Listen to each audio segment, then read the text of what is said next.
खोलो जी बकरा जी। दोस्तों मैं हूं अमजद मलिक और आप देख रहे हैं मेरा यूट्यूब चैनल अपना पंजाब दी शान। एक और ख़ूबसूरत बकरा जनाब फार सेल, ये काने से छोड़ो जी, फार सेल बकरा जनाब, बहुत अच्छी क्वालिटी ना बकरा जी।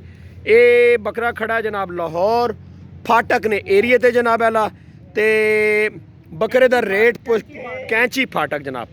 बकरे दा कलर बहुत प्यारा जी माशाल्लाह, क्या बात है पुत्रे। तो थलो छोड़ दे, छोड़ दे बकरे ने मुंह सारा ऐसा विखाण दे, कान फट गए उत्थे कल ते बड़ा खूबसूरत है जानवर है जी भाईजान। ये असी अगे भी कोई वीडियो शीडियो बनाइया थोड़ियां, कोई वीडियो तो कोई जानवर वेखते पे ने, जानवर सेल होए ने जनाब, बड़ी चंगी गल है जनाब। यह जनाब बड़ा प्यारा जिहा इलाका फाटक दा, समझ आई ने ना, केला मंडी। हाँ जी, ते ए जनाब कैंची फाटक, ए जनाब सामने ट्रेन जा रही जनाब, ए फाटक तो जनाब सामने ओ जनाब कराची ट्रेन जानी पे जनाब। अच्छा बकरा इधर करो ना जनाब, बकरा इत्थे करो जी। बड़ा खूबसूरत, बड़ा खूबसूरत जानवर विखा रहा है जी तुहानू इस वीडियो दे विच। क्या बात माशाअल्लाह, ज़बरदस्त। अच्छा बजान इत्थे जरा बकरे दे कोल आओ ना, इस ना प्यार मोहब्बत वाला रेट दसो जी। 1.35 मंगते हैं। 1.35 नहीं या नहीं, 1.35 नहीं, 1.35 नहीं। जानवर चंगा तो सुना, इस गल कोई शक नहीं, कोई डाउट नहीं, रेट ज़्यादा कर दे पे मंदे का करके 1.35 है, चल 1.30 कर देंगे ताड़े आखे मालिक साहब। 1.30 कह रहे हैं जी, और घट हो जाएगा इंशाल्लाह। नंबर दोगे तो फिर घट करना है, ठीक है ना। ये दोस्त आएंगे तो को इंशाल्लाह बकरा अच्छा है, सेल हो जाएगा, ठीक है।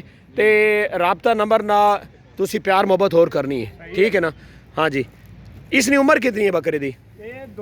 चौगा है भी मुंह, है भी चौगा होया खड़ा जी माशाल्लाह, क्या बात है। बड़ा बकरा है जी, बड़ा हेल्दी, बड़ा वजन है माशाल्लाह। 1.30 कह रहे हैं जी, बड़ा खूबसूरत माशाल्लाह।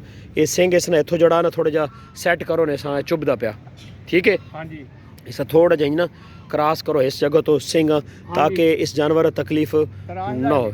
हाँ जी, अपना राबता नंबर दो ना जी। 0302 48 42 229 इन्होंने राबता नंबर है। इन बकरियां भी सेल करोगे? नहीं, बकरियां कहते जी नहीं सेल करनी, बकरी नहीं सेल करते जी। अच्छा जी, क्यों बकरियां क्यों नहीं? बकरे माशाल्लाह को बड़े अच्छे खड़े हैं जनाब।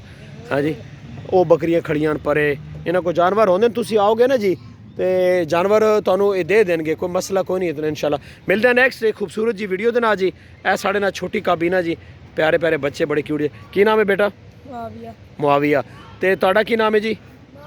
माज हैं? हसनैन अली। ए देखो जी बच्चे, तो तुहाडा की नाम है जी? मोहम्मद अंसर साहब। ये साढ़े चैनल सपोर्ट करो। अच्छा मिलते हैं नेक्स्ट खूबसूरत वीडियो दे नाल जी। अल्लाह हाफिज़।